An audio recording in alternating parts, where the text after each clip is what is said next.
Hello guys, in this video I'm going to show you how to set suggested channel features on the Twitch website. But first I just want to mention, don't forget to subscribe to my channel because at 10,000 subscribers I am going to show you my whole YouTube revenue statistics and growth strategy, how to make money online. Now let's jump into it. First of all, open the website and then tap on this profile icon in the upper right corner of the screen. Then click on channel. After that you should scroll down and tap on this customize channel button on the right side, and then you will be directed to this page where you need to select a channel on this left side corner or column, and then tap on featured content at the top of the screen, which is the fourth section.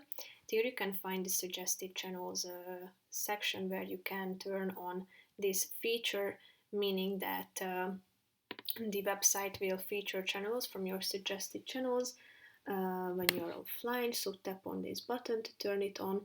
You can also set suggested channels priority, so display channels in an order personalized to each viewer or in order they appear in the list.